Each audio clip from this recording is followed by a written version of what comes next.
Hey, FlimsyLunchTray here, and welcome to World of Warships for update 14.1, being the Lunar New Year update. And so we're going to go through the article. We'll try to be concise and brief, going through the main points, and hopefully not a really long video. So if you're newer to these updates, you can always claim a day of premium time from these articles. So, for example, maybe you're someone who is more of a free-to-play player and you don't always have premium time regularly, then I actually, this is how my approach on EU is, because I don't buy premium time on EU. Like, when I sit down to play, like if I'm going to play multiple games, I'll claim the gift later. So if it's like a week or two from now, I come back in the article and I claim the gift. But you can claim your gift before March 3rd, as an example. So this is with NA, so I'm just gonna go ahead and pick it up. All right, so first up is the Lunar New Year 2025 event pass. Hopefully, okay, the video is gonna stop in the background. It's kind of distracting a little bit. This is gonna start the 5th of February here on NA, which means tomorrow or Thursday on EU, and ends March 5th. So let's see what's happening here. Sprinkle some moon dust on your favorite ship and join us for the Lunar New Year 2025 celebration. Many exciting rewards and treats await you. So it has more information here. So it looks like in the first progression line, you're going to be able to pick up a 10-point commander in addition to coal, steel, containers, and some premium. The second progression line, you're going to be able to pick up the tier 6 premium cruiser. Not even going to try to pronounce that. And as well as a permanent, another commander. I think they're the two that they're tied with this update. But then a special permanent camouflage for the tier 6 premium Pan-Asian cruiser, and then a permanent camouflage for Lian as well. And that is what it looks like. So it's like a little Chinese house. I'm just saying that very vaguely. Remembrance of Ming's past adventure. Join us in a special adventure honoring the famed Zhang He, a trader, diplomat, and explorer during the reign of the Ming Dynasty in China.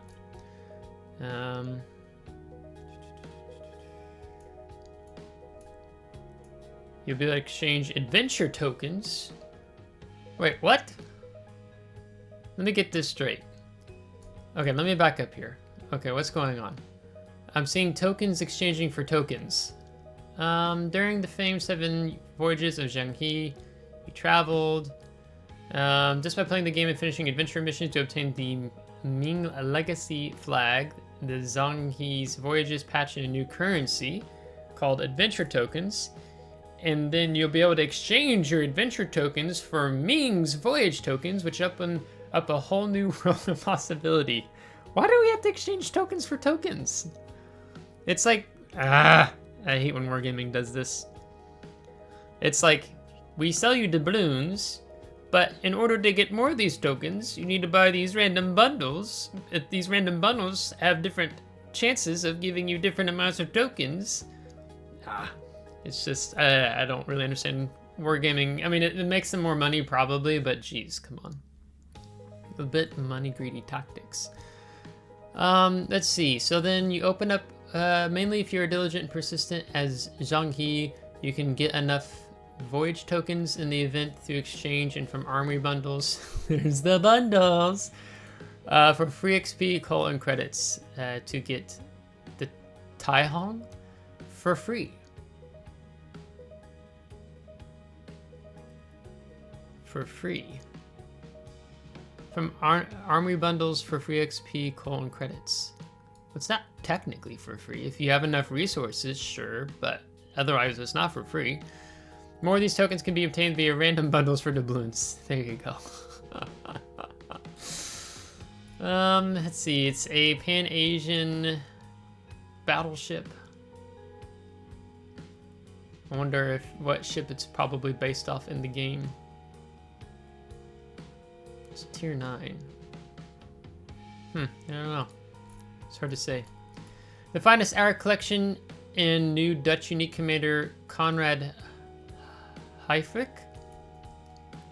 We honor the most successful allied commanders of the Pacific Theater. All the collection elements can be obtained from the new Finest Hour Standard and Premium containers. The Finest Hour Standard containers can be purchased with adventure tokens, of course, and earned from adventure missions. And active players can get enough of them to complete the collection and receive the new unique Dutch commander. Remember when they used to give unique commanders away for, like, I don't know, like doing campaigns? Completing the collection also reward you with the Finest Hour achievements, so that. We keep in mind that the Finest Hour containers will be obtainable only during update 14.1, and you cannot obtain both the unique commander and the Tai Hong for free. So, I will probably be going for the Dutch commander myself. Enhanced skills of Commander Conrad Heifrick.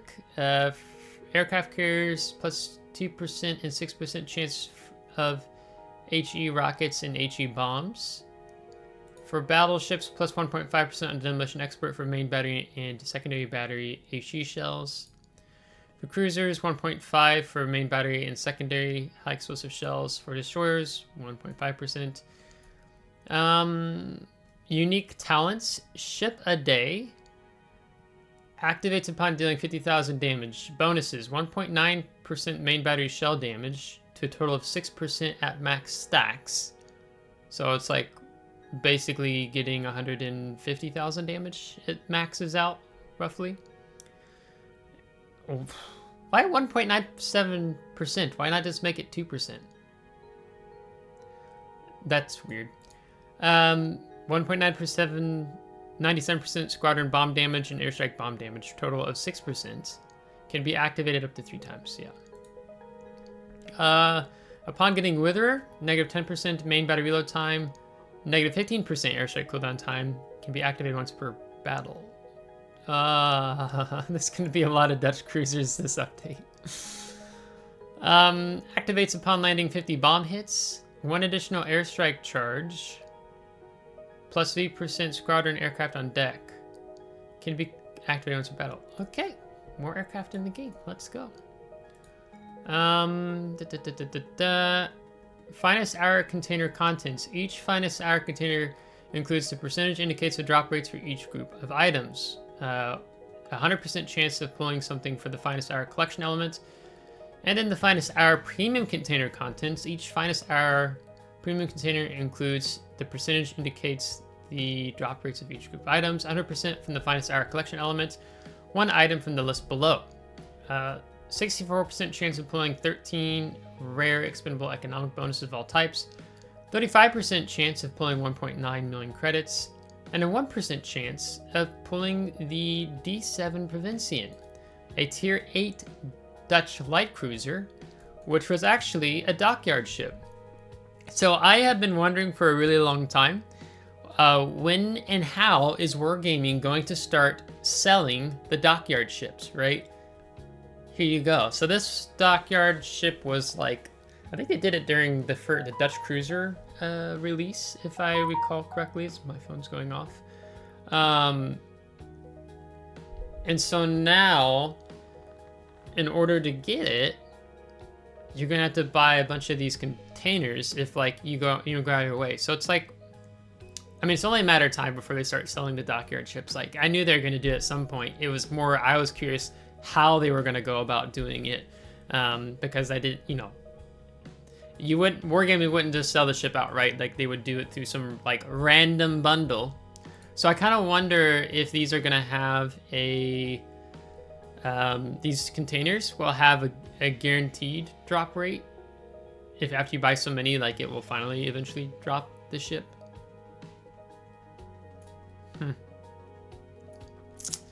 If you already own the ship, you'll receive 100,000 free XP. Oh, that's kind of...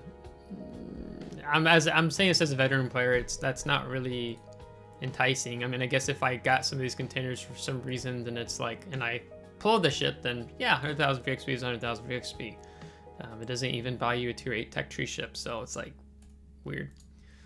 Battle of the Java Sea. The event is tied to the remembrance of the Ming's past adventure. The Battle of Java Sea took place February 1942. Fighting some of the battles on the seas of World of Warships will give you a chance to obtain up to 5x Battle of the Java Sea containers for adventure tokens. These containers can drop ships that actually participated in the battle. So they're really spreading the adventure tokens really far in several different directions. So you have to be mindful of how you spend your tokens depending on what you want to go for. So be mindful of that, but I'm going to go for the commander myself. Early access to Dutch cruisers continues. Covered this last update. I already have the XP I need on Yarsfeld. And then I never spend doubloons for tech tree ships just to get it in early access sooner. So I'm just going to wait till update 14.2 and then I'll finish grinding out the line.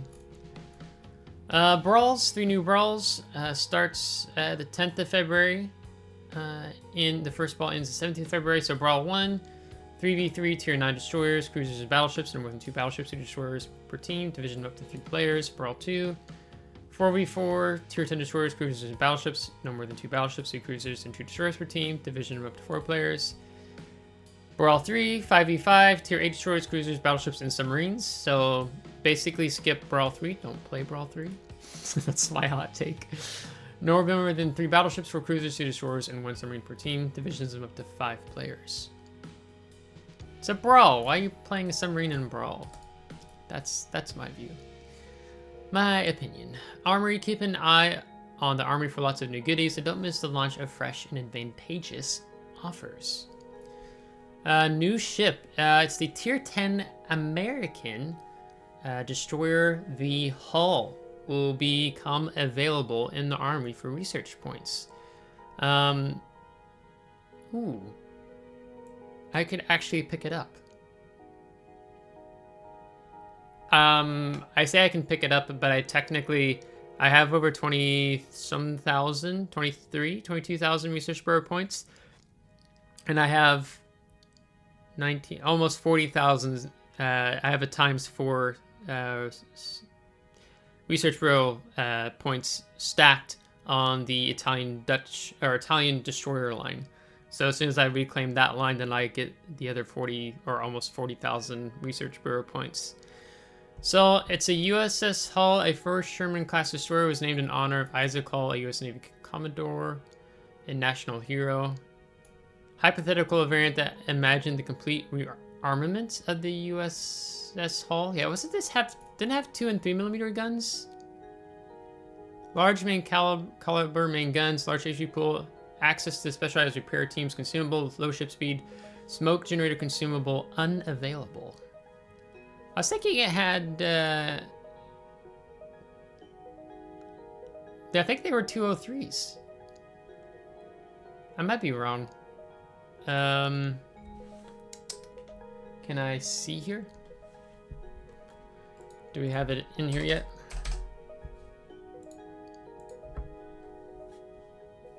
Yeah, 2 and 3. Right here they have a 3.4 second reload time. Let's see, what is concealment before 8? Yeah, it's not surprising. Probably, if you don't have smoke, 6 second 100 degree turn time. Let's say if you did do concealment, 6.5? Whoa, that's actually pretty good. If you went more for like, I mean, I doubt, well, you don't have, you have 4-1. Wait. 4x1.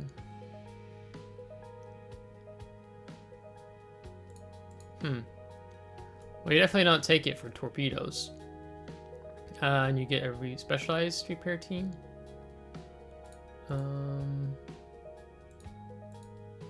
What's the main battery gun range? 12.3, 14.76. So honestly, if you, like, this is definitely a gunboat. Like, I don't know if it makes sense to get up close and personal with the concealed, but if, like, you dropped that, you want Superintendent for additional repairs, so you get 4 of them. Oh, you can be such a troll. Or you could do this. And just swap that out.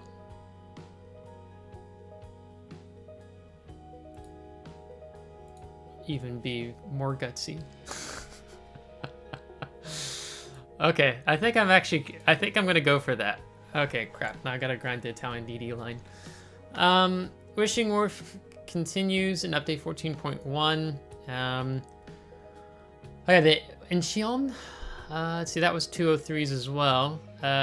You can use Lunar tokens during this event for tries at the Wishing Wharf to get random rewards. Yeah. Okay, continuing on, don't want to take a lot of time on this. Content additions and changes. Starting with update 14.1, the 32-bit version of the game client will be disabled. More information can be found in our previous development blog publication. As we previously mentioned, there have been some changes to contents of various continuous updates through 14.1.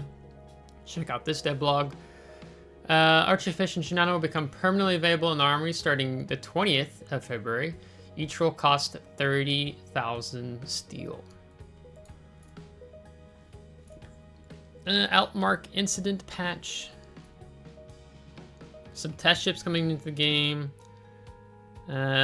Future changes, update 14.2. The contents of April Fool's Day containers will be changed and the new content can be seen here.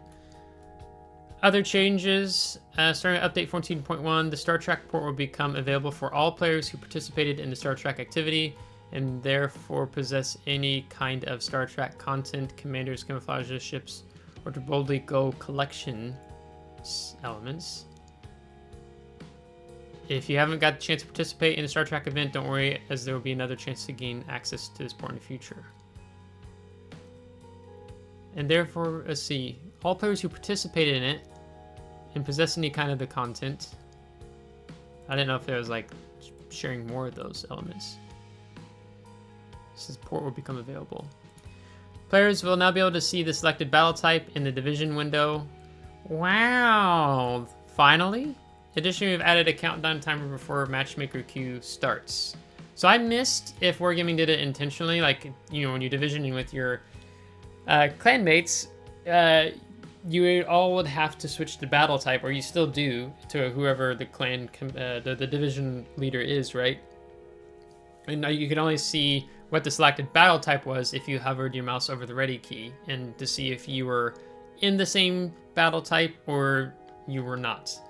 I don't know why it wasn't, if Wargaming was going this way, why they couldn't have done that sooner. Derp. Find a UI, fix the UI bug with Shinano's HE bombers having incorrect depthability range value displayed. Fix the UI bug with wrong values for dispersion of burst fire in modified shells firing mode. Fix the UI bug which displayed wrong values for dispersion if aiming systems mod mode is mounted. I think Flammo did a video on this. Fixed a bug which caused HP number displayed near the HP bar to show incorrect values in some situations. Yep. And then a complete list available underneath player support. So, interesting. Well, you have continuation of the access to the Dutch cruisers. Exciting to get another unique commander in the game. And then I'm definitely going to be going for the new American destroyer. Kind of like when they had a summary up here that broke things down. So, yeah, well, there you go. So I'm probably definitely excited for this. A destroyer with 2 and 3mm guns. What's the largest destroyer we have now in the game? It's is it 152s? Is that what Elbing runs? I'm doubting myself. Or are they technically like 150s? Yeah, they're 150s. And then what? It's Ragnar has 152s, right? Yeah.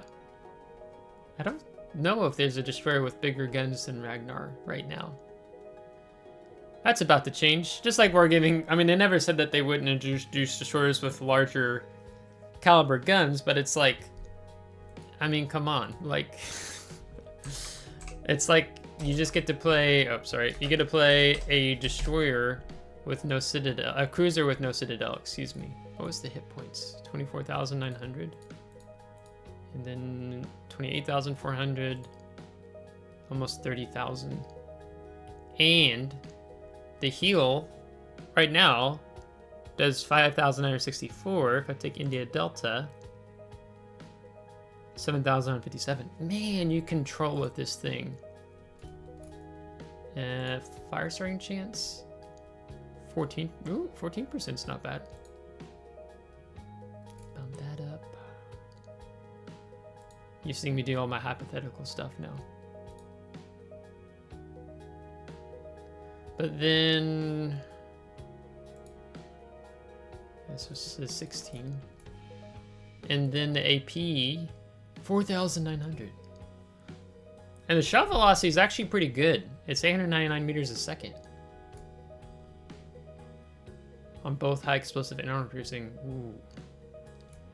For rematch capability, 14 millimeter. And then, yeah, pins 34 millimeters. So you're pinning cruisers and battleships like the tier 10 French battleship.